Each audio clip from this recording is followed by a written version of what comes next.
Hello friends, welcome back to my channel. So in today's video I'm going to share a live interview with the EY and it is for the Tableau developer role. So this is L1 interview and they asked me some scenario based and some basic questions. So I have answered them on my base level. I would request you, if you are preparing for the interview, then consider watching the entire video and prepare your own answers, and just refer this video for a basic understanding of how the L1 interview goes. And I have lots of videos uploaded on my channel about the live interview, so if you have some hesitation or not sure how to prepare well, just go through my videos. This will definitely give you some basic idea how to handle the interview and how to prepare for the interview. Although I am not an expert, but I tried my level best to attend an interview and share the good content with you guys.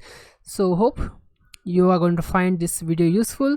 Hit a like button and share your thoughts into the comment section. Here I am going to share the live interview. I think we can get it started. Yeah. So actually, yeah, tell me about yourself and So your professional experience. sure. So my name is Akshay. I have completed my bachelor's in electronics and telecommunications engineering. So as a electronics bachelor degree holder, I started my career with the telecom and networking company. But Mhm. with the time, I found myself like I'm more interested into developing reportings and playing around with the data. So I started Mhm. learning the Excel, SQL, and the Tableau. So based on that, Mhm. I took one initiative when I was working in Tata Communications. So they Mhm. had some issue while auditing the team performance and some network devices performance across the cluster. So I just approached my manager and find out we can implement the same into the Tableau platform, because the Tata had existing Tableau infrastructure and we had no issues like if we are using it. So I deployed a Tableau server on the remote desktop and got data from the ServiceNow, the tool that they were using, and Mhm. implemented the team auditing dashboard where they can track within the team like which kind of cases we are getting and how much time we are spending to fix a specific type of cases, and how we can optimize overall performance by navigating Mhm. some common issues and all. So that dashboard Mhm. helped a lot to them and it was Okay. a great initiative. Then later on I got another opportunity to work as a data analyst in the Zensar, and my Mhm. in customer was the Cisco. So Mhm. over there I got a chance to work on implementing the inventory management dashboards for the Mhm. customers, where the sales team can easily communicate with the stakeholders and the account managers to Mhm. show the existing dashboard of inventory of the customer, and where they can track actual like what are the different products has been purchased, how many on-prem and cloud are there, like how many license are deployed, and overall Mhm. statistics, so they can propose a new offer to the end customer and give a specific discounts and credits. So in order to do that, I had also worked on developing backend script for the specific customer and fixing I'm getting some voice. Yeah. So yeah, overall working on SQL and developing Tableau dashboard I have worked like, and also worked on optimizing the Tableau dashboards and apply some row level securities and all. At my current workplace, I got some extra challenges like developing the ETL pipeline from the backend and delivering data from the uh, on-prem on cloud to the Tableau server side, and develop some Alteryx workflows also. Together. Yeah. Okay. So, what is the most complex dashboard you've built till date? Like, what are the complex charts you've built, and how were you able to build them? Yeah. So one of the complex chart I had built, it was the calculation of the ratio. Like the client wanted to track the overall transaction ratio across country and country to country basically, and the data Mhm. were coming out from two different sources over there.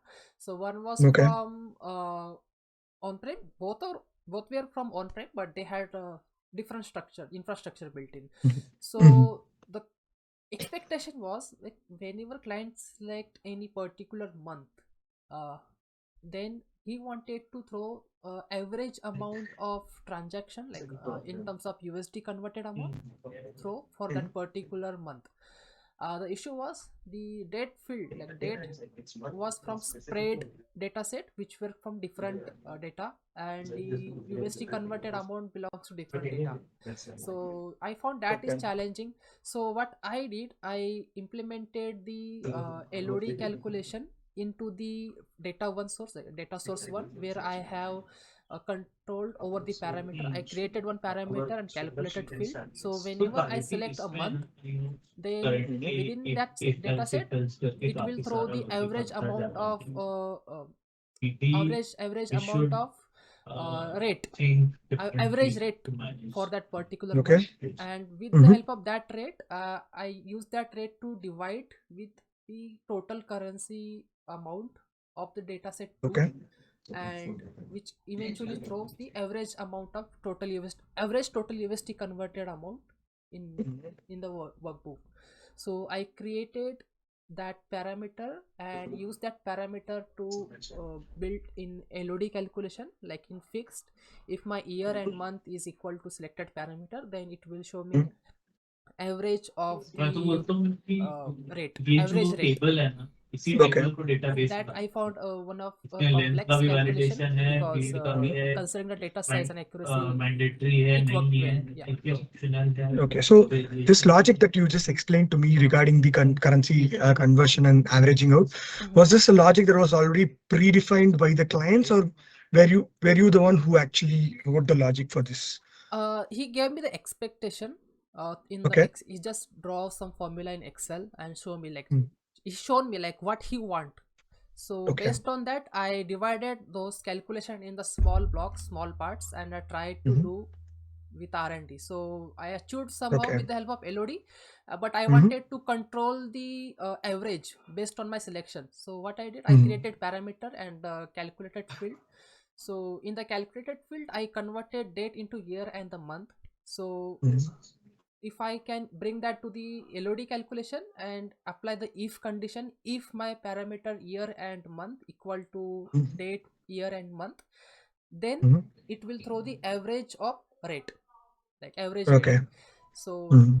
and I implemented same into the test on a small subset of data, and worked with him Mhm. like whether that calculation is working correctly or not. So it worked Mhm. well, and then I deployed Okay. onto the main data. Okay, got it. So, like my previous question, the complex charts that I asked, have you worked on any complex chart like waterfall or Mm-hmm. Pareto charts? I have worked on waterfall. Didn't create a paratus, to be very specific. In the Okay, waterfall, yeah, yeah, go uh, ahead. can you can you explain me how you built the waterfall chart? Yeah, basically, the client wanted to see the overall distribution of converted amount across the different segments, and he wanted to also see Mm. the totals and how the total is divided in across the different segments. Mm. So, with the help of Gantt, like I didn't hard code it all this time, but I used a Mhm. Gantt chart and the size dragged Mhm. into the marks card and created waterfall chart like that. Mhm. Yeah. Oh, okay. So what are the different kinds of data sources that you worked on? Mostly in RDBMS. I have worked on the Oracle, in SSMS, and Mhm. in Hyperion. Hyperion, it's Mhm. a cloud. I'm not sure, but it is cubical data structure. Like we store data in form of Mhm. cubes.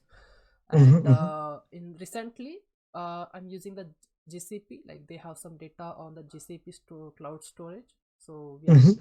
with the help of BigQuery, I'm creating one extracts to publish Okay. that to the Tableau server side and use that Mhm. Okay. as a So extracted one.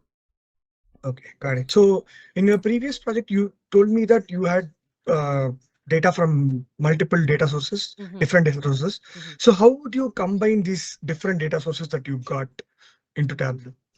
So, okay, so there is way to do it. Like one of the project that I had worked on Hyperion, so there was no direct connectivity between Tableau and Hyperion. So the client wanted data from Hyperion and from the Oracle. So what I did, Mm-hmm. I created the Ultrix workflow. and Mm-hmm. extracted data from Hyperion server to the Ultrix workflow and deployed to the Ultrix gallery. And Mm-hmm. after that, I use a plugin to publish the same data source, same data Mm-hmm. sets to the Tableau server side. And I Okay. got first into Tableau server, and the second from the Oracle, I created a SQL view and created empty extract and published that to the Tableau server. And from the Tableau server side, I got a bot data on the Tableau server. Now in the Tableau desktop, I did blending to combine the bot data. And in most of the scenarios, they have the Oracle data, so I am using the join within the SQL, so in order to keep it simple and easy for developing the dashboard. Okay. Got it. Got my answer actually. Mm. So what is a context filter, and can you give me a scenario where the context filters are used? Okay, so context filter, basically it creates a virtual table. Like if we are applying a context filter on any specific dimension, so based on the total selections on the worksheet, it creates a virtual table. And if we apply any further filters on the top of context filter, then it will first go to the virtual table and filter out the data based on the filter condition, so it doesn't go back to the actual backend data and check for the entire data. So Okay. in my view, if we have a bulky dashboard and many context filter, it eats lots of memory, so performance wise, that is not much recommended. So you said that when applying context filter and then there is another filter that is applied from another dimension. So what do you call that phenomenon? Applying multiple filters. mm, I'm not sure exact keyword on that, but Okay. I'm not able to call. Like we can apply to the multiple worksheet. No, not that. So Uh-huh. you can like the filter that depends on another filter. So like you said, Uh-huh. when you apply a context filter and then a normal filter, so the normal filter's value depends on the context filter that creates that virtual table, right? So there is a term that is named for this I know that. receding filters. So I'm just trying to ask you Yeah, what yeah, is yeah. the name to that filter? I know that, but I'm not able to recall that at the moment. Like Okay. it's I know that. Yeah. Okay. It's No problem. We can come to this later. yeah, yeah, If you remember, just tell me yeah, yeah. before the end of the interview. Sure, sure. So the next question would be, what are the different types of actions that you can perform in a Tableau dashboard? In the actions, we can do filter, highlighting, or we can embed a URL. Like if Mm, needed, we can jump on the external link or within the dashboard. If that kind of things we okay. can do within actions. Yeah. Also, we can Okay. Can control the you paint? parameters. Yeah. Mhm. Can you paint me a scenario where you would use the URL action in Tableau? Just Uh, a random scenario, a random not scenario necessarily like, that you have worked on it. yeah, for example, I do have a heat map, and in a heat map, Mm-hmm. let's say I have a volume with reference to Mm-hmm. a specific region. Okay, Okay. and the end customer, let's say, want to see the specific information about that particular region, which shows the Mm-hmm. overall distribution of volume and which is stored in his another website on another location. So what I Okay. can do, I can use that as a URL and Mm-hmm. put that into the action. And in the action, when I select that particular region, it will bring me to the another, it will jump to the another, it will open basically another tab and open that URL. Or what I can do, I can create another block within the dashboard, and that website will load in that particular block, so whenever I select any region. Okay. My next question would be, so you said that you have also worked on the optimization of your dashboard, right? Yeah, Can you name me the steps that were used for you to optimize the dashboard when you're working on a large data set? yeah. So first step would be the running the performance optimizer. Like, yeah, I will first load the dashboard and I will run the Mhm. performance optimizer. And Okay. once I run it, I will toggle around the dashboard, like the filter the different things, and opening the worksheet, toggling around the charts and all. I will perform all the activity like a normal user do. and then I Mhm. will stop that reporting. I will stop the performance optimized reporting, and then it will build based on my all activity. It will build a report. So I'll look for a specific things over there. Like first, it will show me the visual of how much time it is taking to perform a different activity step wise, like loading up the data, running the underlying queries, and loading the workbooks and loading the dashboard. So I will check like for which activity it is taking more than 7 seconds, like 7 seconds I put as a threshold. So if in case it is taking more than 7 seconds to load data into the Tableau, then I will look for the data size, and with reference to data size I will check like if we are using the entire data into the dashboard or we are using a specific fields only. As an example, let's say we have 20 fields in the data set, but only in the dashboard we are using only 15 fields. So I will validate those 5 fields we are not, which are not used, and if I can get approval from the client, then I can no, suggest them to cut down those data, or I can apply the filter on data source level itself, so that only relevant field will be loaded into the Tableau dashboard. So that will be my first approach. Second, I will seek if it is taking more time to run underline queries, like what we build up multiple calculations. So I'll check what kind of calculations has been built, and what is the level of complexity of calculation. So I will try to reduce the complexity of calculation if it is bulky, or I will merge multiple calculations into the no, one calculation if possible, or if it is not disturbing the overall dashboard performance. So that way I will cut down the unnecessary calculations also. And the third, if my dashboard contain lesser worksheets, but in the Tableau file itself we have multiple workbooks created, worksheets created, so I'll create a backup and I'll keep only the worksheets that is used in the dashboard, so that it will take lesser time to load into dashboard. So that basic checks I will do. Okay. Uh, okay. So let's say that your dashboard contains a SQL Server data source, Mm-hmm. and then suddenly the client comes to you and asks you that the data source has to be a Oracle one or a Snowflake one or something else. Mm-hmm. So what are the potential issues that you might face when changing the data source? So when changing the data source, first of all, the first is like my underlying connection of the fields will get broke. It will broken. I will have to remap it to the updated data source. That is second, my calculation may get broke, so I will have to rebuild my calculated fields and rename it with the appropriate names, so that all the further dashboards or whatever visuals has been built, that will load smoothly. And Okay. like these two are potential like I mostly face. And the third, like in most of the scenarios, the we face issue on refreshing the extract when we change the data, like from on-prem to cloud. So I will Okay. make sure the cloud extract, like whatever new extract has created at Tableau server from the cloud, is refreshing properly, and which is up, is throwing up to date data to Tableau. Okay. So that is Got it. it.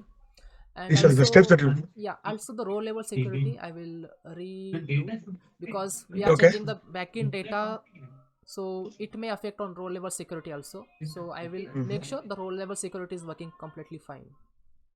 Okay. Uh, okay, Akshay. So, what are sets, bins, and groups? And can you give me a scenario where you use these things? Okay, so group is like it is kind of logical presentation of the data where we can group multiple dimensions based on a specific condition, like let's say if sales is greater than 5,000, so I Mhm. can group of products who has a sales greater than 5,000. So that way a grouping can help me to group products. Okay. Sets, it's quite similar to group, but again it is again two kind of sets. It will give me true false condition. If my condition is false, it will fall in out, and if it's true, it will in. And if my backend data get updated, the sets will automatically update. There are two again kind of sets, like static states and dynamic. So in the sets we have more flexibility compared to group. And when it comes to bin, when we want to see the distributions of the data uh, across a specific time or a frequency, then we Mhm. can create a histogram. In order to create histogram, we have to define a bin first. Like bin, Mhm. uh, we can see how the data is distributed in terms of number or count. For example, I can see how many times a particular customer has purchased a specific thing. So I can count, I can use the bin on a count on customer and can see that how it is distributed across data. Okay, Akshay. So you said that you worked in the telecommunication domain in Mm-hmm. your previous companies, right? Mm-hmm. So what if when you join, if and when you join EY, and you are given a BFSI domain or a retail domain, how do you think you can adapt it to it? So, like, I'll first try to understand the business logic, like how the business is working and how the requirement is coming up, like what exactly is the expectations requirement is there. And Mm-hmm. based on that, I will follow some basic steps, like once I got to have a good understanding, I will be able to build calculations and visuals accordingly based on the, how the user Mm-hmm. is able to understand it. And Okay. I will try to make more communication with the stakeholders, users, in order to get myself up to date with their expectation and work, deliver my things smoothly with them. So yeah, that approach I will consider to do. Okay. So one more question. So this role might be based out of Pune. Mm-hmm. So are you ready to move to Pune if required? I am in Pune only. Oh, you are in Pune only. Yeah. Okay. Good. Then it's good. So yeah, actually, so I'm done with my questions. Mm-hmm. So do you have any questions for me? Yeah. uh like along with the Tableau development, like any other technology we are using. So in this role, you might need to use Alteryx since you already have an Mhm. experience. I think you will not have a problem with it. But there might be projects where you'll have to data massage the raw data and prepare it in such a way that it is, a prepared data into Tableau. So that will be used by the Alteryx. And there might be some SQL queries that you might have to do before getting the data source into your Tableau Mhm. dashboards. Again, it all involves the data prep, Mhm. and if there is any other technology that is included other than these two things, you might have to adapt to those technologies. Yeah, yeah, I am more keen to adapt. If need, I can learn and implement that into the project. So yeah. Okay, that's very good to hear. Anything else? No, I will definitely wait for the feedback and we'll see. Okay, sure. Thank you so much, Akshay. I'll pass on the feedback to our HR people, and they will contact you regarding further rounds if Mhm. it is there. And all the very best for your future. Yeah, Thank you so thank you much. so much for Ethan. Have a great day. Yeah, have a Bye great bye. day. Bye bye.